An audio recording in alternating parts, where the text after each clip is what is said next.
What is going on, everyone? My name is Andy. Welcome back to another FPL video. In this one, it's my team selection for Game Week 25, and I've got a problem to deal with in Bukayo Saka, so I'm going to talk through what my thoughts are with him. Do I go to Rice, Timber? How do I spend my 2 free transfers? And I'll quickly show you how I did in Game Week 24 as well. So let's get into it. So in Game Week 24, I was lucky enough to get my 6th green arrow in a row from 73 points, which was enough to take me from 2.8k in the world to 1.8k. So I'm now top 2,000. And my official rank is 1,809th, which I'm absolutely delighted with, because in all my years playing FPL, which is like 15 or 16 seasons now, I'm so old I've lost count. I think maybe I've only been this high up, maybe 2 or maximum 3 times ever. So it's a really nice position to be in, and I am super happy. But with all those years of playing FPL comes the experience of knowing how quickly it can all turn around. The red arrows could be incoming right now. So as much as I'm happy and I hope I finish well in Game Week 38, I can't assume that's going to happen yet because there's a lot of game weeks still to go. But either way, top 2k, really happy with how things are going at the moment. As always in FPL, it could have been a little bit better. And I know how lucky I've been, and I know this is get your tiny violin out time. But Saka getting injured in the warm-up, what a killer. Because he obviously went on my bench, and Joachim Andersen came on for a 0-pointer. And to make it worse, I watched the Arsenal game, and Madueke, who stepped in for Saka, got a goal and an assist. Like Saka, I know he hasn't been a great pick recently, but he's more than capable of getting like 8 to 10 points in a game like that. And it could have been a huge score this week. So again, completely tiny violin stuff. I know how lucky I've been, but I'm an FPL manager. You can't help but think what could have been. So 73 points, great. Saka getting injured in the warm-up, still super annoying. Outside of Joachim Andersen coming on for 0 points, the only other player that blanked for me was Thiago. That's now 3 blanks in a row, which is not great. But everyone else returned. So in my defence, Raya and Gabriel double up on Arsenal, clean sheet. Gabriel got, I can't remember if it was defensive contributions or a couple of bonus now. Let me just double check. Not that it really matters. It was defensive contributions that he got against Leeds. Van Dijk lost the clean sheet as he always does, although Liverpool did concede less than 1 XG in that game, but he also got defensive contributions, so he's got it twice in a row now. And Senesi, 8-pointer. Like, what a guy. I saw the Bournemouth clean sheet get wiped out early on. Goal gets disallowed. They don't concede again. That was great. I do think with Senesi, they did concede quite a few chances. I mean, the expected goals conceded was 1.38, so maybe a little bit fortunate to get the clean sheet there, but still, delighted with that. Enzo scores a goal really late on. Szoboszlai plays right back, gets defensive contributions and 1 bonus. He came really close to an assist as well. So he finished on 5 points. It could have been 8. Because the knockdown from the corner from Pope, it slightly touched Chow. And then Kanate scored. Had it not touched Chow, that would have been a Szoboszlai assist. But it is what it is. We'll take the 5-pointer. And then Haaland got the assist, so only 5 points by Captain Bruno, so that was 20 points all in because he scored 10. Obviously, that gets doubled. And then Elliot Anderson, what a guy. This is the 2nd week that I've owned him. If you remember, I brought him in when Haaland got benched, and we found out on the deadline stream. And I was in a bit of a panic. I wasn't sure whether to play Elliot Anderson or not, and I ended up benching him. So this is the first week I've played him. He's got me a 7-pointer with no attacking returns. Like, the guy has been so consistent with just ticking over with small amount of points. It's like that consistency versus explosiveness conversation. And for me, Anderson's almost a perfect play. You know you're very likely to get something from him. Not always going to be a 7-pointer, of course, but for 5.3 million, who cares? So he gets defensive contributions and 3 bonus. And it's interesting because I know some people aren't happy about that, but I feel like over the years, people have complained when the bonus always goes to the guys that get the goal and the assists. And this time it's been given to a guy who had a really good performance, even though he didn't get goals and assists. And that's what people have wanted, but now they're not happy. Maybe because they don't own Anderson? I don't know. It's probably only a small minority anyway. And it's just one of those things. Next week, he might not get DEFCONs, he might get yellow carded, and there'll probably be no bonus points. So I wouldn't worry about it too much if you don't own Anderson. But yeah, I mean, nothing more to say than great week. Lots of luck as always. Top 2k, delighted. 73 points. Could have been more though. Saka, I felt like I deserved points from Saka at that stage as well. And then to get injured in the warm-up, just absolute killer. But it is what it is. We move on. Let's talk about Game Week 25. So I've got 2 free transfers this week and 1.5 million to spend. And defensively, things look okay for Game Week 25. So Raya in goal against Sunderland at home, which I'm more than happy with. We now know that Arsenal will also double in Game Week 26. So although Raya is not an exciting pick, it does tend to be 2 or 6 points in any given game. He's already in place, and I know he'll start both games in 26. So he's going nowhere. I'm not going to spend 2 transfers shifting him to a different Arsenal player, not when I've got other issues to deal with, which I'll talk about later on. Gabriel completes the double up. I think if you don't own Gabriel, chances are you're bringing him in this week or next week. He's my vice captain this week. I don't really have any intention to actually captain him in 25, but obviously he's a great pick. And in 26, he may well be my captain. So that double up is already in place. The other 2 defenders I'm playing are Joachim Andersen against Everton at home and Lewis Hall against Brentford at home. Joachim Andersen, not a bad chance of a clean sheet against Everton. Great for DEFCON. So more than happy with him in the back 3. Lewis Hall played last night in the Carabao Cup against Man City. Man City went through very comfortably. In fact, the scoreline was so comfortable that Lewis Hall got subbed at half-time. So although he started, I think he'll start again at the weekend against Brentford. So I'm actually okay with him for Game Week 25. But after this week, the fixtures aren't great for Newcastle. So I am thinking about selling Lewis Hall. I'll come on to that in a second. Then on the bench, it's Senesi against Villa at home and Van Dijk against Man City at home. Senesi's just a really great pick from now until 31. So as long as he stays fit, he'll be going nowhere. And as I've said already this week, I'm treating Van Dijk like a cheap defender. Like, I don't need the money by selling him, so he's just a 4.5 or 5 million defender for me, and in difficult fixtures like Man City at home, I just bench him. And then in the easier games they've got coming up, I'm probably going to play him quite a lot.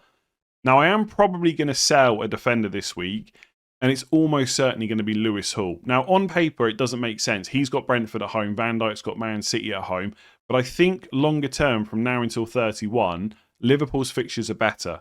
And also, in the back of my mind, and this thought has been there ever since I brought him into my team, Lewis Hall's injury record is not as good as Van Dijk's.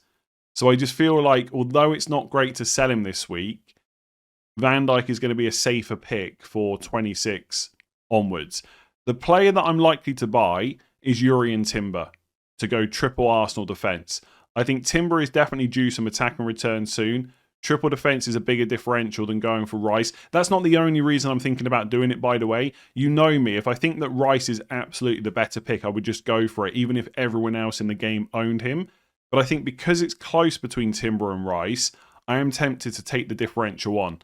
Because a lot of people are going to have double defence. Not many people are going to have triple. And I think Timber in his own right is just a good pick. The only slight concern I've got are his minutes. Now, I will say I'm pretty confident that he's going to start, but because so many people keep putting doubts in my mind about whether Ben White could play one of the next 2 Premier League games, it has got me thinking.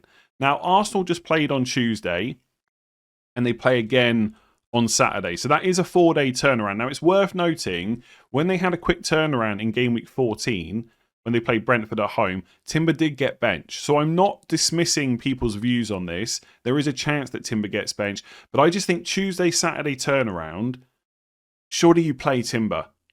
It's clear that Timber's obviously first choice right back. I don't think anyone can debate that when you've seen the minutes. And like someone said to me yesterday, like Ben White's fit now, but he's been fit for ages. He's been playing. When Timber had to play left back, Ben White played right back. But in every other game, Timber just gets used ahead of him. So I think he'll play against Sunderland. And then the Brentford game, the first match of Game Week 26, is a 5-day turnaround from Sunderland. So worst case scenario, if he does get benched against Sunderland, he's definitely playing against Brentford. There's no chance Ben White starts 2 games in a row. And I think he's a good enough option that it's worth taking that risk for Game Week 25. Because in my eyes, the risk is low. And I know loads of people are going to tell me that Timber could get benched. I don't think the chances are that high. Again, I'm not dismissing it as a possibility. I just think he will start. Like, if he doesn't, I've got Senesi on the bench, although Timber would almost certainly come off the bench if he doesn't start. So Sunderland at home, definitely starts Brentford away. I've not really got any more or any doubts about that. And then the FA Cup game against Wigan at home is in between Brentford away and Wolves away. So presumably that is a game that Ben White will start and Timber will get a rest between Brentford away, Wolves away. So then he should start against Wolves away. And then on the Sunday, you've got Spurs away, which he'll play again. So I think there's a great chance he starts all 4 of these games. Is there a slight risk? Yes. Is Saliba probably a bit safer for minutes? Of course. But Timber is such an exciting option compared to Saliba. I just don't think it's worth going for him. So there is a chance I just go for Rice instead. But I am very, very tempted to go Lewis Hall to Timber. Keep Timber till 31 when Arsenal will blank. And then sell him to a different defender. So I think ultimately my defence looks pretty good this week. But I do want to make a move from Hall to Timber unless I buy Rice, which I'll talk about in a second. But I just think Timber's the differential move. I've gotten very lucky to get away with owning Raya over Timber for a number of weeks. I don't know how much longer that's going to last. And I'm confident in his minutes. Maybe I shouldn't be. The thing is, I don't know if people are genuinely afraid that Timber could get benched, or it's just easier for them to buy Rice. And therefore they're creating a narrative that Timber's like this massive risk. But you look at how many games he's played. Like he was injured in, I think it was game week 18. Yeah, against Brighton, so he didn't play. He's played 90 minutes every other game since game week 14. And I believe there has been a couple of quick turnarounds in there as well.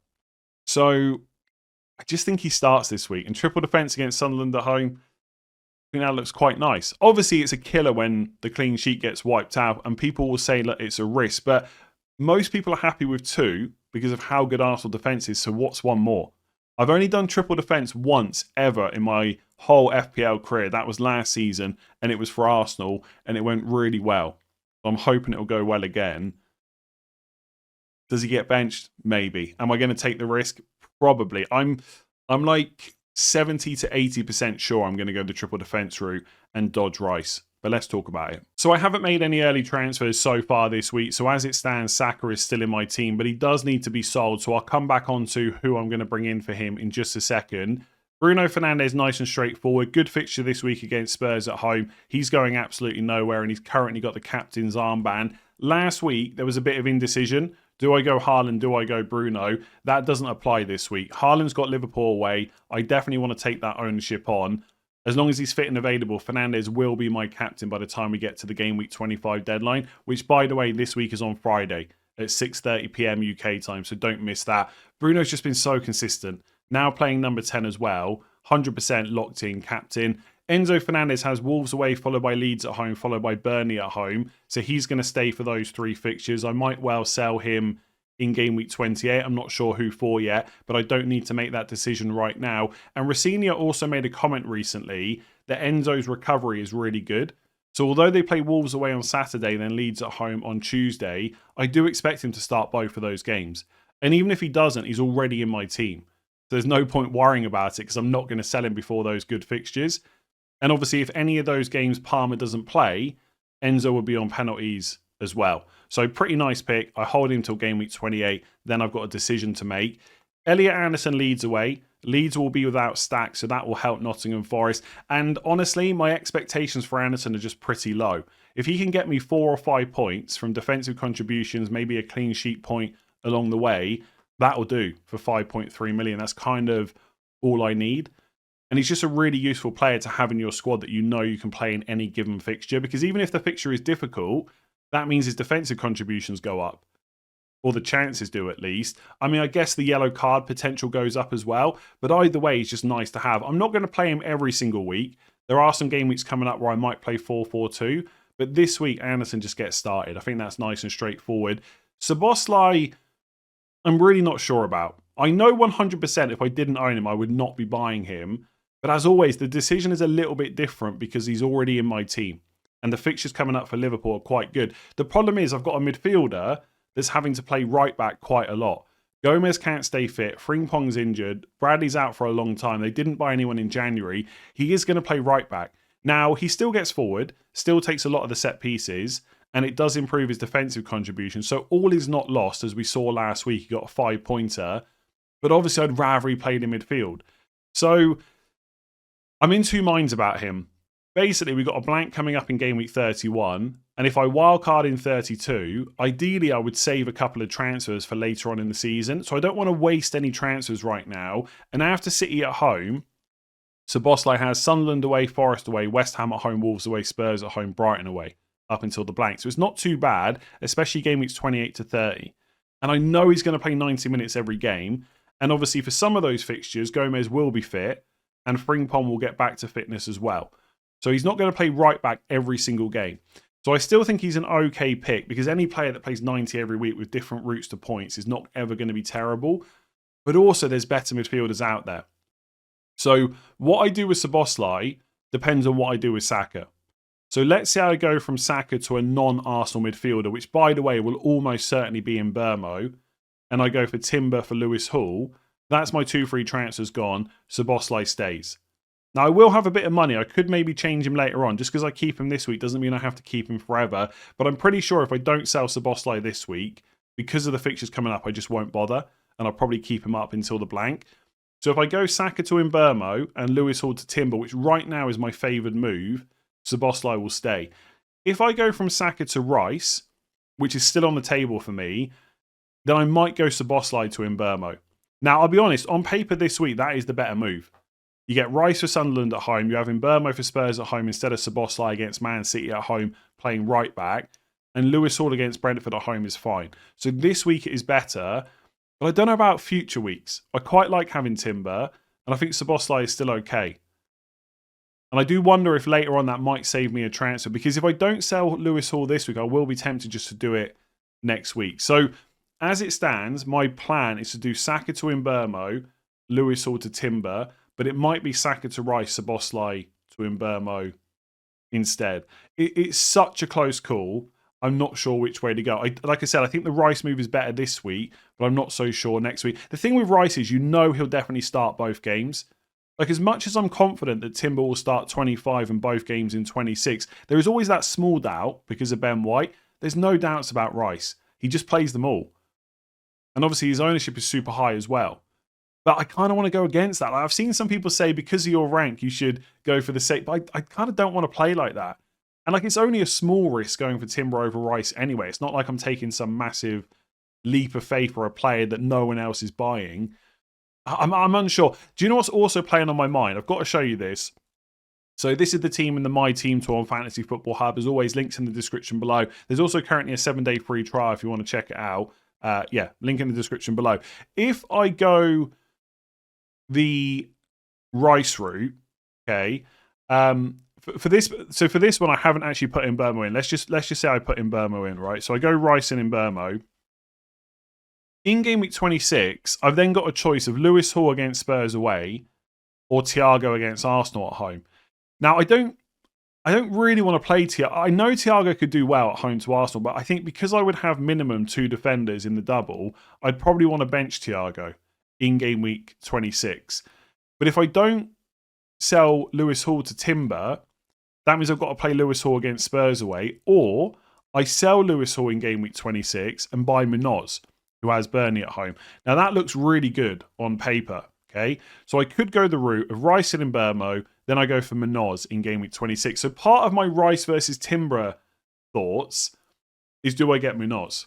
Now, I think he's a pretty good pick, but because Man City went through in the Carabao Cup last night, Palace will now blank in game week 31. There are scenarios where Palace and City will just stay in game week 31, but I think it requires Man City to go out of the FA Cup in the next 2 rounds, and they've got Salford this round, so that probably won't happen, or for Palace and Man City to go out of Europe by the last 16.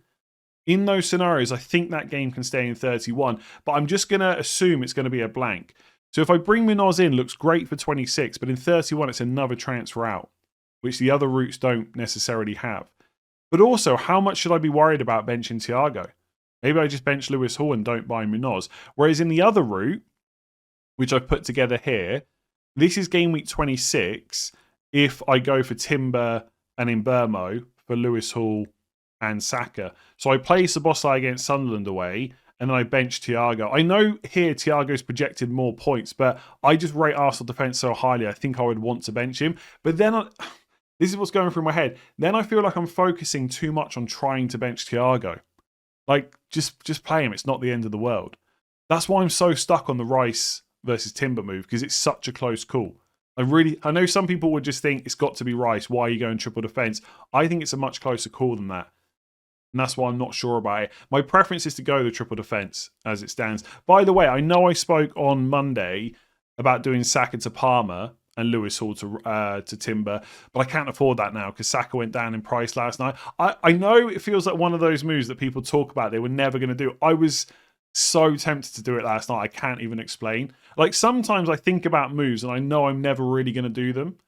But this one, I thought about it for hours yet. I don't even want to say the exact number of hours that I thought about it yesterday because it was quite sad, really. But I guess it's my job, so I can kind of justify it. Saka to Palmer, Lewis Hall to Timber on paper just felt so right. Palmer is a huge differential next 3 game weeks. And if he did get benched against Leeds, he would definitely have started against Burnley. That was a potential captain. And I know how bad he's been. I completely get it. He's not worth the money. He's been terrible for ages. But as a punt, I was so tempted. But the Mbeumo instead of Palmer route basically saves a transfer down the line. Because if I go for Palmer, I'd probably sell him in game week 28. Whereas if I buy Mbeumo, I can keep until 31. So that was playing on my mind as well. Ultimately, I let Saka drop in price last night. I can't afford Palmer anymore, so there's not even any point talking about it. As it stands, Saka to Mbeumo, Lewis Hall to Timber is my plan. The only alternatives really is Saka to Rice, Szoboszlai to Mbeumo, or just Saka to Rice and roll one transfer. That's also on the cards, but I suspect I'm going to use both of them this week. And then up front, I've got Haaland against Liverpool away and Thiago against Newcastle away. So out of all the positions in my team, the forward line probably looks the worst, but I don't really have any intention to sell either of them because I've got other problems to deal with, like Bukayo Saka. And by the way, I didn't mention this with Saka. It does look like he's going to be out until the Spurs game. That is the latest report that's come out from Simon Collins on Twitter. I guess because of the Wolves game being so close to Spurs, he could be back for that. But either way, I'm expecting him to miss Sunderland and the first game of 26 at a minimum. So he's got to be sold for me. Haaland, not been great, not worth the money right now. But as I've said already this week, where do you spend that money? Like in isolation, if I don't need the cash from selling Haaland, there's no other forward that is better than him week to week. Maybe this week because it's Liverpool away, but after that, the fixtures are quite good. And he plays Newcastle at home, who City smashed last night in 27. And that Newcastle game is right in the middle of Newcastle's playoff games in the Champions League. So I just want to keep Haaland. I don't care about the money. I don't need it. So he's not getting sold. There's no other forward that is better than him in isolation up until game week 30. He will blank in 31, and I probably won't sell him, but I can just bench him. There's lots of cheap picks in game week 31. It's going to be fairly easy to put out a team, even if you bench Haaland in the blank. And then Thiago, look, could I move him on as a short-term move to Evan Nielsen, João Pedro? Absolutely. But I know I want him from 27 if he's fit. And I actually think Newcastle away is okay this week. Like, it's not amazing. If I had Lewis Hall in my team, I'd be happy to play him as well. But it's fine, right? Hall could get an attack and return, so could Thiago. Happy days. And then you've just got that Arsenal fixture next week, and that is it. So I'm pretty happy with Haaland and Thiago, even though they haven't been performing recently. Saka's got to go. So Saka to Mbeumo, Lewis Hall to Timber, or Saka to Rice, Szoboszlai to Mbeumo. I know everyone's going to prefer the Rice and Mbeumo move. I'm very tempted to go the other way. If you enjoyed that video, make sure to give it a like and hit that subscribe button. Check out Fantasy Football Hub and make use of their 7-day free trial using the link in the description below. And I'll catch you tomorrow for final thoughts.